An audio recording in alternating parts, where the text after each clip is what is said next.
नमस्कार दोस्तों, मेरा नाम जगदीश है और आप देख रहे हैं यूट्यूब चैनल ITI गुरु। और आज के इस वीडियो में हम इन्वर्टर के कनेक्शन करने वाले हैं, वो भी सिर्फ एक ही वायर से, मतलब सिंगल वायर से इन्वर्टर के कनेक्शन कैसे करते हैं ये हम इस वीडियो में देखेंगे। दोस्तों, इसके पहले भी एक वीडियो चैनल में इन्वर्टर कनेक्शन का वीडियो डला हुआ है, तो आप अगर वो वीडियो अभी तक आपने नहीं देखा है तो नीचे डिस्क्रिप्शन में उसकी लिंक दी हुई है, आप वहां जाकर उस लिंक पर विजिट करके आप उस वीडियो तक पहुंच सकते हैं। हमारे पास ये इन्वर्टर है और यहाँ इन्वर्टर है ये, और ये इसकी बैटरी है।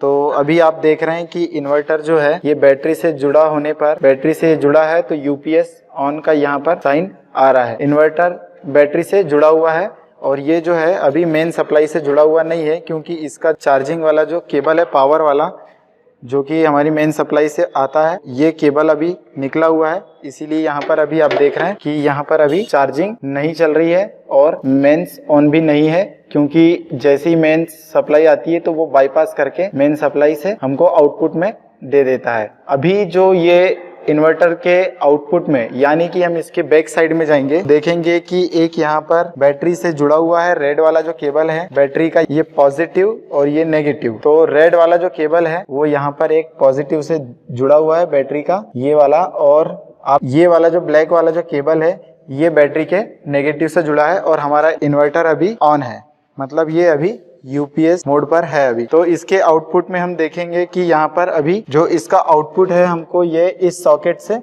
मिलेगा, यानी कि इस सॉकेट में हमको इन्वर्टर का आउटपुट अभी AC सप्लाई वो इन्वर्ट होके हमको मिलेगी। अब हम इसको सबसे पहले चेक कर लेते हैं कि ये आउटपुट में इसका फेज आ रहा है या नहीं आ रहा है। तो आप अभी देख रहे हैं यहाँ पर इस टेस्टर में आपको दिखाई शायद नहीं दे पा रहा होगा, तो अभी हम इसको टेस्ट लैंप से टेस्ट करके देखते हैं। तो ये जो है यहाँ पर अभी हमको फेज दिखा रहा है, फिलहाल आप देख पा रहे होंगे शायद। अभी हम इसको टेस्ट लैंप से टेस्ट करने वाले हैं। ये हमारा टेस्ट लैंप है और ये जो है टेस्ट लैंप के दो सिरे हैं ये वाले। हमको इसमें यहाँ पर इसके आउटपुट चेक करने के लिए हम इसको इस आउटपुट में, इसके आउटपुट में जैसे ही हम इसको इंसर्ट करेंगे तो यहाँ पर आप देखेंगे कि ये जो हमारा टेस्ट लैंप है ये ब्लिंक होने लगा, मतलब जलने लगा।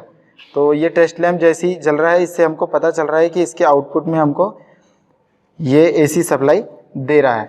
अब हम इसी के आउटपुट से हमको जिस पॉइंट पर फेज हमको मिल रहा है वहां से हम फेज, हमको जिस भी बोर्ड में हमको इन्वर्टर के लिए सप्लाई देना है वहां पर हम देंगे। तो चलिए इसके लिए हम पहले अपने इसके आउटपुट में जोड़ने के लिए एक सिंगल तार ले लेते हैं, और सिंगल वायर लेने के बाद में उसको यहाँ पर 3 पिन टॉप लगेगा तो 3 पिन टॉप में जोड़ लेते हैं। अभी यहाँ पर हमने एक वायर ले लिया हुआ है ये वाला, जो कि अभी हमको इन्वर्टर के आउटपुट में जो फेज होगा उस वहां से निकाल कर हमको जोड़ना है बोर्ड में। उसके लिए हम सबसे पहले इसमें इसको कनेक्ट कर लेते हैं। तो हम 3 पिन टॉप को जोड़ लेते हैं। इस 3 पिन टॉप को हमने खोल लिया, और आपको शायद पता ही होगा BIS के रूल्स के हिसाब से फेज हमेशा सॉकेट के राइट साइड में होता है। मतलब ये जैसे ही ये 3 पिन टॉप अगर सॉकेट में जाएगा इन्वर्टर के, तो हमको फेज यहाँ पर मिलना चाहिए। मतलब कि हमको ये वाला जो तार है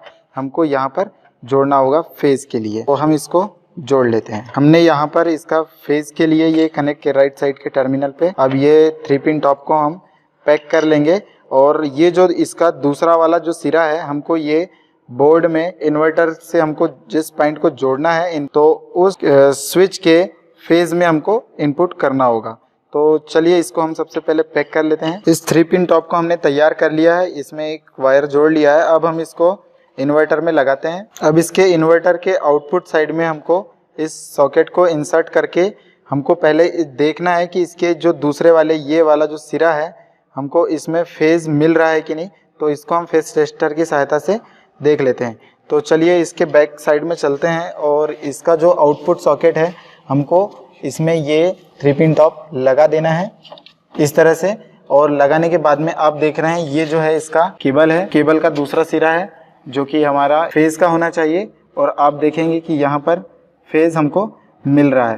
तो अब यही वाले जो तार को, यानी कि केबल जो है ये वाला वायर हमको बोर्ड में अब कहाँ जोड़ना है, चलिए देखते हैं कि हम जिस बोर्ड में इसकी सप्लाई देना चाहते हैं उसमें हम देखते हैं कि हमको जोड़ना कहाँ पर है। इसके लिए हमारे पास में ये एक बोर्ड है जिसमें मेन सप्लाई आई हुई है, और मेन सप्लाई यहाँ पर इंडिकेट हो रही है इस इंडिकेटर से।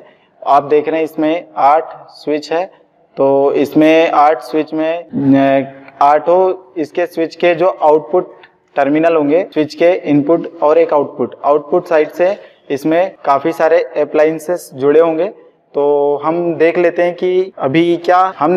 कि इसमें 8 स्विच में क्या क्या अप्लायंसेस जुड़े हुए। तो शायद मैं आपको सभी अप्लायंसेस तो नहीं बता पाऊंगा, क्योंकि कैमरे की रेंज में जितने ही अप्लायंसेस आएंगे हम उन्हीं के बारे में बात करते हैं। इस 8 स्विच के कंट्रोल में हमको इस कैमरे की रेंज में केवल 3 ही अप्लायंसेस मिल पा रहे हैं। तो आप जैसे कि मैं आपको दिखाने की कोशिश कर रहा हूं, आप देखेंगे कि पहले स्विच से एक ये वाला लैंप जो कि आपको कैमरे में दिखाई दे रहा होगा, इस स्विच से पहले स्विच से लैंप है। और हम दूसरे स्विच से देखते हैं तो ये जो फैन है ये दूसरे स्विच से कंट्रोल हो रहा है।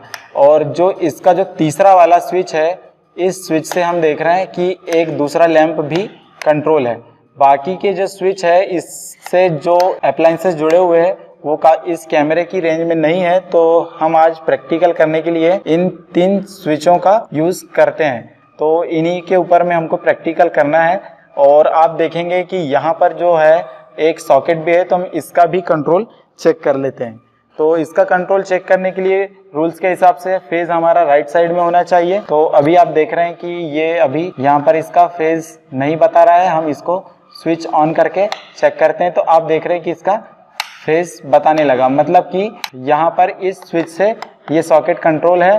और हमने देखा ये वाला जो है इससे एक लैंप कंट्रोल है, और दूसरा लैंप बीच वाली स्विच से फैन कंट्रोल है, और जो फर्स्ट वाली स्विच है उससे एक लैंप कंट्रोल है। तो आज हम इस प्रैक्टिकल को करने के लिए एक लैंप और एक फैन को हम इन्वर्टर पर इसका लोड डालेंगे। तो उसके लिए हमको फेज जो आया हुआ है इन्वर्टर से, आउटपुट जो हमने अभी दिखाया था उसको हम यहाँ पर कहाँ कनेक्ट करना है, हम इसके बैक पैनल में जाके देखते हैं। और इस सॉकेट को हम इस इन्वर्टर को चार्जिंग के लिए यूज करेंगे। तो इन्वर्टर का चार्जिंग इससे होगा, और इसमें हम यहाँ से एक फैन है और इसमें एक लैंप है। तो फैन और लैंप का जो लोड है इसके पॉइंट से हम लेंगे, यानी कि इन्वर्टर के कनेक्शन इस पॉइंट पर हम जोड़ना है, इस स्विच के पॉइंट पर। तो इसके लिए हम सबसे पहले मेन सप्लाई बंद कर देते हैं और इस बोर्ड को खोल के पीछे से इसके कनेक्शन समझते हैं। हमने यहाँ मेन सप्लाई बंद कर दिया हुआ है और इस बोर्ड को हम खोल लेते हैं। हमने इस बोर्ड को खोल लिया हुआ है इसके पीछे से। अब हम सबसे पहले इसमें फेज इनपुट ढूंढ लेते हैं कि फेज कहाँ पर है इसका, और स्विच में इसके फेज इनपुट साइड कौन सा है। तो उसके लिए हम इसको पहले तो फ्रंट साइड से देखते हैं कि इसके फ्रंट में एक फ्यूज दिया हुआ है, और फ्यूज के बाद में आप देखेंगे कि एक इंडिकेटर भी है। तो आपको शायद पता ही है कि फ्यूज हमेशा फेज के सीरीज में लगा होता है, और उसके बाद में ये इंडिकेटर है। तो सबसे पहले हम फ्यूज से स्टार्ट करते हैं। तो इसको हम बैक से देखेंगे तो ये जो है इसका फ्यूज ये है। जैसे इस वीडियो में आप देख रहे हैं कि नंगे हाथों से नंगे तारों को छू रहे हैं, आप ना करें। अगर आप कर भी रहे हैं तो मेन स्विच ऑफ करने के बाद ही ऐसा करें। कृपया सेफ्टी का ध्यान रखने के बाद ही प्रैक्टिकल दोहराएं। और फ्यूज के बाद में आप देखेंगे ये इंडिकेटर में आप देखेंगे एक टर्मिनल जो है, यहाँ से देखिए आप फ्यूज में ये इन हुआ है सप्लाई, और यहाँ से आउट हुई है। तो आउट होने के बाद में फेज हमेशा इसके इंडिकेटर में आया है फेज, और इंडिकेटर के बाद में हम देखते हैं कि ये कहाँ पर आया है। तो आप देखेंगे कि ये जो केबल है ये वाली ये यहाँ पर स्विच में आई हुई है, यानी कि इंडिकेटर के बाद में फेज इस स्विच में यहाँ पर आई हो। और ये जो स्विच है ये सारे स्विच के नीचे वाले टर्मिनल यहाँ पर आपस में शॉर्ट है, मतलब कि ये जो सारे स्विचेस है इसके स्विच के नीचे वाले टर्मिनल में सभी में मेन सप्लाई का फेज इनपुट किया गया है। तो हमको करना ये है कि एक ये जो है लैंप है, ये वाला लैंप का स्विच, और ये जो है दूसरा वाला स्विच ये फैन का। हम फिलहाल लैंप का और फैन का स्विच, यानी कि हमको लैंप और फैन को ही इन्वर्टर से जोड़ना है। तो उसके जो पॉइंट है ये वाले आउटपुट सेक्शन है, ये आउटपुट पॉइंट है इसका, इस स्विच का आउटपुट पॉइंट है, और हमको ये इनपुट है। तो हमको ये जो है बाकी के जो स्विचेस होंगे 6, इनमें मेन सप्लाई होगी यहाँ तक, और ये जो 2 होगी यहाँ पर हम इन दोनों में आपस में दे देंगे शॉर्ट करके। यहाँ से इन्वर्टर का आउटपुट जो हमने फेज तार निकाला हुआ है उसको यहाँ जोड़ देते हैं। उसके लिए हम यहाँ पर ये जो है इसको बीच से यहाँ से काट देते हैं वायर कटर की मदद से, और इसको हमने यहाँ पर इस तरह से काट देना है। अब आप देख रहे हैं कि हमने यहाँ पर इन दोनों को अलग कर दिया है। ये जो है आपस में शॉर्ट है, मतलब हमको यहाँ पर इन्वर्टर का फेज इनपुट करना है, इसीलिए हमने इनको शॉर्ट रखा हुआ है। और बाकी के जो ये आपस में इधर जो इस साइड में 6 स्विच का जो नीचे वाले टर्मिनल है इसमें शॉर्ट है, तो यहाँ पर हमने मेन सप्लाई का तार जुड़ा हुआ है, मतलब यहाँ पर मेन सप्लाई का फेज इनपुट है यहाँ पर। और इसके जो अप्लायंसेस जुड़े हुए हैं ऊपर साइड के पॉइंट में जुड़े हुए हैं, तो ये जो सारे स्विच है 6, इनमें मेन सप्लाई से चलेंगे ये, और ये वाले जो है इन्वर्टर से। अब हम यहाँ पर इन्वर्टर से जो केबल निकला हुआ था उसका जो एक सिरा जो हमने जिस पर फेस चेक किया था उसको यहाँ पर जोड़ देते हैं। हमने यहाँ पर इस केबल को जोड़ दिया है, जो कि हमारा ये इन्वर्टर के लिए हमने इन्वर्टर से आउटपुट फेज के लिए हमने ये जोड़ा हुआ था। हम इसको इन्वर्टर में इंसर्ट कर देंगे इन्वर्टर के आउटपुट में। तो आप फिर से समझ लें, यहाँ पर ये जो है इसका मेन सप्लाई का फेज ये वाला है और इन्वर्टर का फेज ये है। हमने ये वाला एक लैंप के लिए ये वाले स्विच को इन्वर्टर के आउटपुट से जो फेज आया उसके लिए हमने जोड़ दिया हुआ है, और ये वाले जो बाकी स्विचेस है ये मेन सप्लाई से जुड़ा हुआ है। अब हम इसको लगा देते हैं इस तरह से, जैसा था उसी तरह से हम फिट कर देंगे। हमने ये बोर्ड को यहाँ पर पहले के जैसे ही फिट कर दिया हुआ है। अभी हम इसमें मेन सप्लाई भी देंगे और इन्वर्टर से पहले जोड़ देते हैं। तो इन्वर्टर को भी हम चार्जिंग में जोड़ेंगे इस सॉकेट से। तो इसके लिए हम सबसे पहले इसके मेन सप्लाई ऑन करते हैं। तो मेन सप्लाई ऑन कर दी है हमने। अब हम देख रहे हैं मेन सप्लाई ऑन हो चुकी है, और इसके बाद में हम यहाँ पर लगा देते हैं इन्वर्टर में जोड़ने के लिए जो ये केबल लगाया हुआ है 3 पिन टॉप को हम इन्वर्टर के आउटपुट में लगा देते हैं।